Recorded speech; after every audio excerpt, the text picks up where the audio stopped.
इस कहानी के सभी पात्र और घटनाएं काल्पनिक है। इसका किसी भी व्यक्ति या घटना से कोई संबंध नहीं है।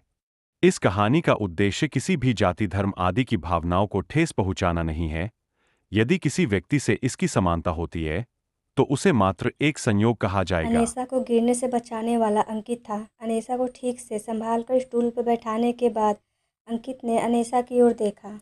अनीसा की नशे से भरी आंखों और उसके लाल हुआ चेहरा, सुंदर चेहरा देख अंकित के चेहरे पर गंभीर भाव आ गए।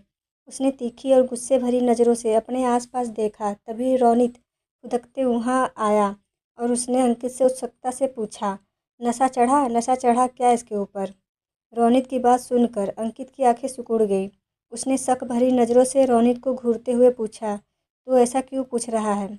वो तो वे वैसे ही पूछ रहा था। रोनित नज़रें चुराते हुए बोला। तो अंकित ने इस बार गुस्से में दांत पीसते हुए रोनित से पूछा, "रोनित, मैं जो पूछ रहा हूँ उसका सच सच जवाब दे। क्या तूने कुछ ऐसा किया जिससे एनी को नशा चढ़ गया?" रोनित अंकित के गुस्से में देख नाक सिकुड़ते हुए चिढ़ते लहजे में बोला, "हाँ किया। मैंने उसकी जूस में थोड़ा वाइन मिक्स कर दिया था ताकि उसे नशा चढ़े और नशे में आकर वो हमारे सामने सब कुछ उगल दे। हमें बता दे कि 2 साल पहले ऐसा क्या हुआ था जिसके कारण वो इतना उदास रहती है। एक और बात, मैंने यह अकेले ही नहीं किया, इसमें मीरा भी मेरे साथ थी। असल में ये प्लान उसी का था, मैंने तो बस इसे एक्सिक्यूट किया है।" रोनित का जवाब सुनकर अंकित गुस्से से तिलमिला उठा। उसने रोनित पर गुस्से में बिफकते हुए कहा, इडियट, तेरा दिमाग खराब हो गया है, तू जानता है ना? इतना बोलते हुए रोनित अचानक से रुक गया।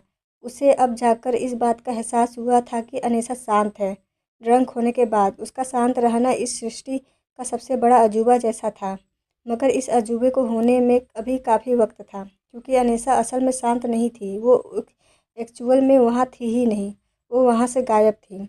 उन दोनों के बहस का फ़ायदा उठा अनीसा वहाँ से भाग चुकी थी। इस चीज़ का एहसास होते ही अंकित के चेहरे पर पसीने की बूंदें और सिकन की लकीरें उभर आई। उसने चारों तरफ नज़रें घुमाकर गौर से देखा, मगर अनीसा का दूर दूर तक कोई पता नहीं था। "एनी, एनी कहाँ चली गई वो?" अंकित अपना माथा पकड़ते हुए बोला। उसका चेहरा इस वक्त डर और घबराहट से बिल्कुल पीला पड़ चुका था। नशे की हालत में अनीसा अनीसा नहीं रुक रहती है थी। वो बिल्कुल एक अलग सी बिगड़ैल इंसान बन जाती थी। नशे में वो जितनी बेसुध रहती थी उतना ही बड़ा वो हंगामा भी खड़ा करती थी। अनीसा को गायब हुआ देख रोनित का चेहरा भी पीला पड़ गया। वो दोनों बेचैन भाव के साथ चारों तरफ अनीसा को ढूंढने लगे। तभी वहाँ मीरा और माही भी आई। "तू दोनों इतना बेचैन क्यों दिख रहा है? और एनी कहाँ है?" "वो कहीं गायब हो गई है और नशे में वो है।" इतना सुनते ही मीरा और माही अपनी जगह जम से गए। उधर क्लाउड के कॉरिडोर में कुछ लड़कों को के चीखने और कराहने की दर्दनाक आवाज़ इसियों के साथ गूंज रही थी। तकरीबन 5 लड़के ज़मीन पर खस्ता हालत में पूरे दर्द से कराह रहे थे। उनमें कईयों का हाथ पैर टूट चुका था और कईयों के मुंह से खून निकल रहा था। अपनी मौत को निकट देख उनमें से एक लड़के ने अपनी असहनीय दर्द को बर्दाश्त करने का ठाना और फिर उसने गिड़गिड़ाते हुए अपने सामने खड़ी मौत की देवी को देखा। "दीदी, दीदी, हमें माफ़ कर दो। आज से हम किसी भी लड़की को और देखेंगे भी नहीं। छेड़ना तो दूर की बात है।" "अच्छा, पर मैं ये बात कैसे मान लूँ? मुझे इस बात का कोई प्रूफ भी तो होना चाहिए।" अनीसा किसी फीमेल क्यूट शैतान की तरह थी। मुस्कुराते हुए बोली। तो वो 5 लड़के असमंजस में पड़ गए। उन डरे सहमे लड़कों की ओर देखते हुए अनीसा की आंखों में चमक से शैतानी चमक आ गई। वो आगे बढ़ी और उसने एक स्मूथ मूव और क्लिक के साथ बेरहमी से एक लड़के का हाथ तोड़ दिया। कॉरिडोर में उस लड़के की दर्द से चीखने और तड़पने की आवाज़ गूंजने लगी। बाकी चारों लेकर करके ये देखकर सहम गए। तभी अनीसा ने खिलखिलाकर हंसने की प्यारी सी आवाज़ उन चारों के कानों में पड़ी, ऐसे जैसे मानो वो किसी चुड़ैल की हंसने की आवाज़ हो। उस लड़के को दर्द से तड़पता देख अनीसा खूबी से बच्चों की तरह क्यूटली ताली बजाते हुए हंस रही थी। उसे ऐसे देख बाकी के चारों लड़के डर के मारे कांपते हुए दीवार से में सिमट गए। उन लोगों का अनीसा की ओर देखने के तरीका अभी ऐसा था जैसे वो साक्षात रावण की बहन हो, राक्षसी सुपर्णखा, और अपने सामने हंसते हुए देख रहे हो। कुछ पल बाद ही एकदम से अनीसा ने हंसना बंद कर दिया। अब एक फैला भयानक सन्नाटा उन पांचों लड़कों के लिए अनेसा को राक्षसी हंसी से भी ज़्यादा खौफनाक था। अनेसा ने गंभीर भाव के साथ उन लड़कों की ओर देखा और अपने हाथ में पकड़ी रॉड को उसने ज़मीन पर टैप करते हुए एकदम सीरियस वॉइस में पूछा, डर लग रहा है? हाँ, बहुत ज़्यादा। पांचों लड़के ने डरी हुई बिल्ली की तरह अपना सर बार बार हाँ में हिलाते हुए कहा। तो अपने बाल पर फेरते हुए बोली, अच्छा है, बहुत अच्छा है। अचानक से अनेसा के मुंह से निकली बगैर हाथ पैर वाली नाना पाटेकर की डायलॉग सुन वो पांचों लड़के शॉक हो गए। अनेसा की आवाज़ ही नहीं बल्कि उसका बॉडी लैंग्वेज, बिहेवियर सब कुछ बदलकर बिल्कुल मर्दों की तरह हो गया था। वो सेम नाना पाटेकर की आवाज़ में उसकी फिल्मी डायलॉग्स बोल रही थी और उसी की तरह एक्टिंग भी कर रही थी। उसका ऐसा पल पल बदलता बिहेवियर देख उन पांचों लड़कों की आंखें खौफ से भर गई। उन लोगों ने ये चीज़ कभी एक्सेप्ट ही नहीं की थी। वो पांचों लड़के कोई ज़्यादा उम्र के लड़के नहीं थे। वो बस पांचों हाई स्कूल टीनेजर थे, शायद 17-18 साल के थे। ज़िंदगी में आज पहली बार उन लोगों ने लेडी बॉय जैसे बिहेव करने की हिम्मत जुटाई थी। अपने फैटिंग्स को पूरा करने के लिए वो पांचों लड़के गार्ड को चकमा देकर बड़ी ही मुश्किल से क्लब के अंदर आए थे, क्योंकि क्लब में सिर्फ 18+ लोगों की ही आने की इजाज़त थी।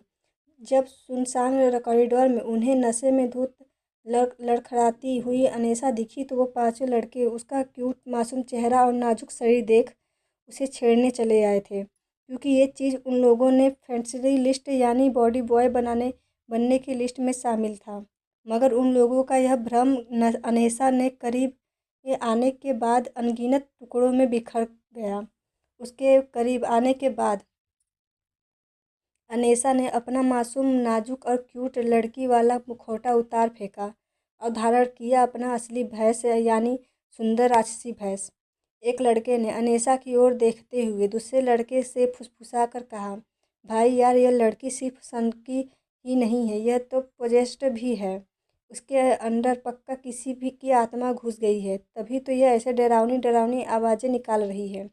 उस लड़के की बात सुन बाकी चारे लड़के बुरी तरह घबराए गए। जैसा कि अनेसा का चुड़ैलों जैसा बर्ताव था, उसके हिसाब से उसके पोजेस्ड होने की बात में उनके चारों को कोई शक नहीं था। दद दीदी, एक लड़के ने हिम्मत जुटाकर इतना कहा ही था कि तभी अनेसा की नाना पाटेकर की मर्दों वाली आवाज़ एकदम से बदल कर एक लड़की की प्यारी पतली आवाज़ में बदल गई। पर आज इस आवाज़ को सुन वो 5 लड़के और भी ज़्यादा डर गए। अनेसा की एसेंट इंग्लिश हो चुकी थी। उसके मुंह से जो आवाज़ अब निकल रही थी वो वेडनेसडे की थी। अनेसा राड पर अजीब ढंग से अपने नाजुक हाथ फेरते हुए ठीक वेडनेसडे जैसी पोकर एक्सप्रेशन के साथ बोली, I don't believe in heaven और hell but I do believe in revenge. इतना बोल अनेसा ने डीप स्मार्क के साथ अपने कदम उन पांचों लड़कों की ओर बढ़ा दिया। उसका हर कदम उन पांचों लड़कों को मौत की कदम की तरह दिख रहा था। एक लड़का ने तो अब डर के मारे अपने पैंट में टॉयलेट भी कर दिया था और दहाड़ मारकर बुरी रोते रोते उस लड़के ने कहा, नहीं नहीं वेडनेसडे नहीं, ये तो उस नाना पाटेकर से भी ज़्यादा खतरनाक है। प्लीज़ ये नहीं, प्लीज़ नाना पाटेकर ही वापस आ जाओ, प्लीज़ ये वेडनेसडे नहीं। हमेशा इतनी भयानक ही क्यों होती हैं? इस सुंदर लड़की को देखकर तो मुझे अपनी एक्स गर्लफ्रेंड की याद आ गई, सुंदर राक्षसी। बाकी के चारों लड़के भी उसका साथ देते हुए अनीसा को रोकने के लिए कुछ कुछ बोलने लगे और रोते हुए गिड़गिड़ाकर नाना पाटेकर की वापसी की रिक्वेस्ट करने लगे, मगर बावजूद उसके अनीसा नहीं रुकी। बस अब उसके वेडनेसडे वाले डायलॉग्स बदल गए थे। I don't believe in heaven और hell but I do believe in revenge से हटकर अब अनेसा की बात सुन उन पांचों लड़कों ने बिलख कर रोते हुए कहा, दीदी, हम सब आज ही अपना सोशल मीडिया अकाउंट डिलीट कर देंगे। हम आज के बाद सोशल मीडिया का नाम तक नहीं लेंगे, पर आप प्लीज़ आज हम छोड़ दीजिए। अनेसा ये सुनकर भी नहीं रुकी, जिसे देखकर एक लड़के के दिमाग में न जाने क्या आया कि वह अचानक से हनुमान चालीसा पढ़ने लगा। अनेसा हनुमान चालीसा सुनकर रुक गई। उसने अपना सर टेढ़ा करके खतरनाक तरीके से उस लड़के की ओर देखा, जो डर से कांपते हुए धड़ धड़ हनुमान चालीसा पढ़ रहे जा रहा था। उस लड़की की ओर देखते देखते अचानक से अनीसा की आंखों में एकदम से आंसू नदियाँ बहने लगी। वो एकदम से नीचे फ्लोर पर आलथी पालथी मार कर बैठ गई और फपक फकर कर रोने लगी और बोलने लगी, मेरा बच्चा, प्लीज़ मुझे वापस कर दो। मैं उसके बगैर नहीं जी पाऊँगी। प्लीज़ मुझसे दूर मत करो। उसे मेरे पास रहने दो। अनीसा का फिर से बदला बिहेवियर देख वो पांचों लड़के फिर से दंग रह गए। अनीसा इस वक्त बिल्कुल किसी मल्टी पर्सनैलिटी डिसऑर्डर वाले इंसान की तरह बिहेव कर रही थी और उसकी पर्सनैलिटी सेकेंड दर सेकेंड स्विच हो रही थी। कभी नाना पाटेकर तो कभी वेडनेसडे में तो कभी एक बेबस माँ में। अनीसा के बेबसी का फ़ायदा उठाकर वो पांच लड़के जैसे ही भागने को हुए वैसे ही अनीसा की पर्सनैलिटी फिर से वेडनेसडे में स्विच हो गई। वो डरावनी इंग्लिश एसेंट में बोली, अपना खून चढ़ाकर मुझे प्रूफ करो कि तुम सब आज के बाद किसी अबला नारी को नहीं छेड़ोगे और ना ही कभी सोशल मीडिया यूज़ करोगे, वरना तुम सब तो जानते हो, डोंट बिलीव इन हेवन और hell but I do believe in revenge. उसकी ऐसी खून की डिमांड सुनकर वो पांचों लड़के अंदर तक काँप उठे। वो पांचों हैरानी भी थे, पर अनीसा के इस डिमांड के बाद उन लड़कों को इतना तो यकीन हो गया था अनीसा ऊपर से किसी भूत या प्रेत का साया था। दूसरी तरफ उसी नाइट क्लब के ठीक सामने वाले होटल रिंग स्टार में पूरी कपूर फैमिली और सिंघानिया फैमिली के साथ डिनर पर आई थी। पूरा होटल इस वक्त खाली था। होटल में सिर्फ सिंघानिया और कपूर परिवार के लोग ही थे। होटल के पार्किंग एरिया में एक से एक लग्जरियस गाड़ियां खड़ी थी, जो कि बेशक इंडिया के सबसे अमीर परिवार में से आने वाले थे, उन दोनों परिवार की थी। होटल के चारों तरफ सिंघानिया और कपूर फैमिली के बॉडीगार्ड्स फैले हुए थे। सिंघानिया परिवार की बड़ी बेटी हीना सिंघानिया ने अपनी मॉम के खेहुनी मारते हुए फुसफुसा कर कहा, मॉम, आज आप मेरी और मिस्टर देवांश के एंगेजमेंट की बात करेंगी ना? ऑफ कोर्स बच्चे, आज हम इसी के लिए तो यहाँ आए हैं। हीना की मॉम सीमा मुस्कुराते हुए बोली, जिसे सुनकर हीना के चेहरे पर बड़ी सी मुस्कान तैर गई। हीना एक 25 साल की बेहद ही खूबसूरत लड़की थी। बॉलीवुड की क्वीन और किंग मेकर कहीं जाने वाली हीना जितनी दिखने में अट्रैक्टिव थी, उतनी ही सक्सेसफुल भी थी। उतना ही बड़ा और स्ट्रांग उसका बैकग्राउंड भी था। पूरे एंटरटेनमेंट इंडस्ट्री में हीना सिंघानिया मोनोपोली चलती थी। हीना एक सक्सेसफुल फिल्म डायरेक्टर और प्रोड्यूसर थी। बॉलीवुड में ऐसा कुछ नहीं था जो उसके इजाज़त के बगैर हो। साफ शब्दों में कहा जाए तो हीना का स्टेटस बहुत हाई और इन्फ्लुएंशियल था। देवांश सर आ गए हैं। होटल के स्टाफ के मुंह से ये बात सुनते ही हीना के चेहरे पर बड़ी सी स्माइल आ गई। उसका चेहरा हल्का लाल हो गया। बगल में बैठी नेहा ने हीना का रिएक्शन देखा तो वो शरारती ढंग से मुस्कुराने लगी। नेहा देवांश की छोटी बहन और हीना की हम उम्र थी। वो दिखने में खूबसूरत थी। नेहा और हीना दोनों बेस्ट फ्रेंड से भी बढ़कर थे। उन दोनों के बीच का रिश्ता, लगाव और प्यार सगी बहनों से भी बढ़कर था। वो दोनों एक दूसरे से हर चीज़ शेयर करती थी, सुख दुख सीक्रेट सब कुछ। पूरे कपूर और सिंघानिया फैमिली में अगर कोई इंसान हीना के बाद देवांश और हीना की शादी देखने के लिए सबसे ज़्यादा उतावला था तो वो नेहा थी। नेहा हमेशा से ही हीना को अपनी भाभी बनाना चाहती थी और उसे सपोर्ट करती थी। नेहा इधर उधर देखने के बाद धीरे से हीना को टीज करते हुए बोली, हाँ हाँ हीना, तू तो भाई का नाम सुनते ही लाल हो गई। मैं तो सोच रही हूँ जब भाई तेरे सामने होंगे तो क्या होगा। कहीं तेरे चेहरे से तो खून निकलेंगे और तेरा ये तेजी से धड़कता दिल कहीं बाहर निकल कर डाइनिंग टेबल पर मुजरा न करने लगे। उसकी बात सुनकर हीना और ज़्यादा शर्मा गई। वो नेहा को आंख दिखाकर कोहिनूर मारते हुए बोली, चुप कर, इतने लोगों के बीच क्या बकवास करे जा रही है। कोई सुन लेगा तो क्या कहेगा। भाई से शादी करने के लिए पहली बहन को फंसाकर उससे दोस्ती कर ली और अब भाई पर डाका डाल रही है। हीना की बात सुनकर नेहा आंख सिकुड़ते हुए मजाकिया ढंग से फुसफुसा कर बोली, हाँ तो ये सच ही तो है। पहले तूने मुझसे दोस्ती की, फिर अब मेरे भाई पर डाका डाल रही है। तू हीना उससे लगभग मारने को हुई। तभी नेहा ने इंटरेस्ट की ओर इशारा करते हुए उससे कहा, है वो देख, भाई आ गए। कम से कम उनके सामने तो थोड़ा नज़ाकत से रह ले, मेरी चंडी माता। देवांश का नाम सुनते ही हीना एकदम से हड़बड़ा गई।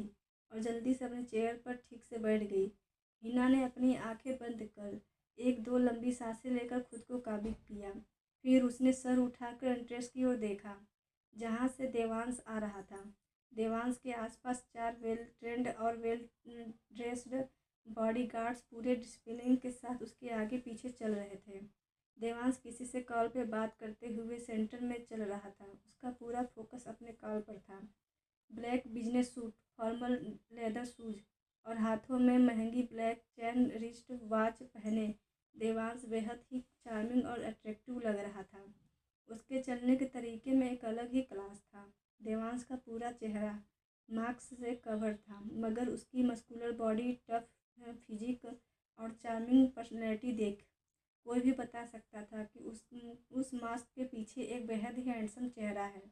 देवांश के डाइनिंग टेबल के नज़दीक पहुंचते ही सभी लोग उठ खड़े हुए। सिर्फ देवांश से ही दादी को छोड़कर सब लोगों ने हल्का झुककर उसे इज्जत और अदब के साथ ग्रीट किया। उन सबके चेहरे पर मौजूद खौफ और दहशत की लकीरें छिपाए न छिप रही थी। देवांश ने एक सरसरी नज़र उन सभी लोगों पर डाली।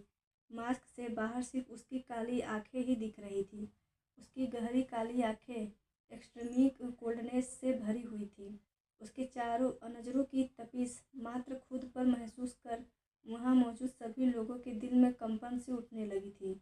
उसका कोल्ड सफोकेटिव और महसूस कर कोई अपनी पलकें उठाकर देवांश की ओर देखने की हिम्मत तक नहीं कर पा रहा था।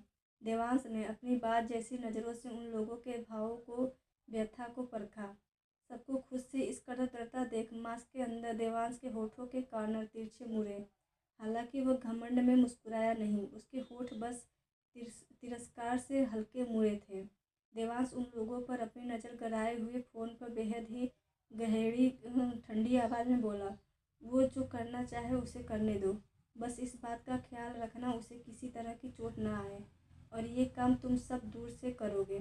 उसके पास जाने की या उसे छूने का ख्याल भी अपने दिमाग में मत लाना, वरना तुम्हारे दिमाग के मैं इतने टुकड़े कर दूंगा कि तुम्हारी 7 पुश्तें मिलकर भी उसे गिन नहीं पाएंगी। Got it? Yes boss. Phone की दूसरी साइड से एक लड़के की सख्त आवाज़ आई। कॉल डिस्कनेक्ट करने के बाद देवांश ने अपना ब्लेजर उतारकर हेड चेयर के बैक पर रखा। फिर वह चेयर पर बैठ गया। उसके बैठने और उंगली का इशारा मिलने के बाद सब कोई अपनी अपनी जगह पर बैठ गए। जिस डाइनिंग टेबल पर थोड़ी देर पहले बातों का सिलसिला खत्म होने का नाम ही नहीं ले रहा था, देवांश की मौजूदगी मात्र से वहाँ पिन ड्रॉप साइलेंस छा गई थी। देवांश का अपीयरेंस, उसके क्लाइसिस मूवमेंट, उसका डोमिनेंस हिमा जितना देख रही थी, उसके अंदर देवांश को पाने की इच्छा तलब उतनी ही ज़्यादा बढ़ती जा रही थी। वहाँ की खामोशी भंग करते हुए देवांश ने अपनी दादी से कोल्ड वॉइस में पूछा, आपने मुझे यहाँ क्यों बुलाया है दादी माँ? देवांश का सवाल सुन सब दादी माँ को और देखने लगे। देवांश की दादी माँ बूढ़ी उम्र में ही झुर्रियों वाले चेहरे के साथ अपना एक अलग ही रुतबा रखती थी। दादी माँ ने कुछ पल देवांश को गौर से देखा, फिर वो अपना चश्मा नाक पर एडजस्ट करते हुए गंभीर स्वर से में बोली, हमने आपको यहाँ बुलाया है क्योंकि हम आपसे आपकी और हिमा की सगाई की बात करना चाहते हैं। देवांश अपनी दादी माँ की बात सुनकर जीरो एक्सप्रेशन के साथ उनकी ओर देखने लगा। उसका ऐसा रिएक्शन देख पूरी कपूर फैमिली की आंखें हैरान और अविश्वास से बड़ी हो गई।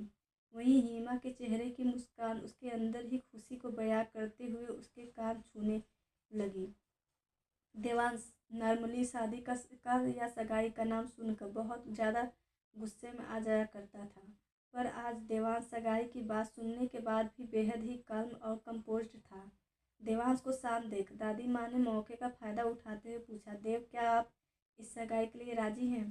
देवांश अपनी दादी माँ को कुछ जवाब देने ही वाला था कि तभी एक छोटी लड़की न जाने कहाँ से एक प्रकट हो गई। एकदम से जाकर देवांश की गोद में बैठ गई। देवांश की आंखें यह महसूस कर किसी आदमखोर जानवर की तरह खूंखार हो गई। उसने अपनी भयावह आंख झुकाकर उस लड़की की ओर देखा, मगर उस लड़की का मासूम चेहरा देखते ही देवांश की खूंखार आंखें नर्म पड़ गई। वो लड़की कोई और नहीं, अनीसा थी, जिसे पूरे 2 सालों बाद देवांश अपने बाहों में महसूस कर रहा था। वो 2 सालों बाद उसके बाहों में वापस आई थी।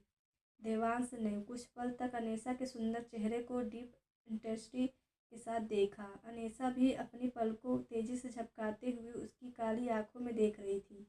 तकरीबन 10 मिनट में आई कांटेक्ट के बाद देवांश ने अपनी 2 उंगलियों से अनीसा का चिन पकड़ उसका चेहरा अपनी ओर किया।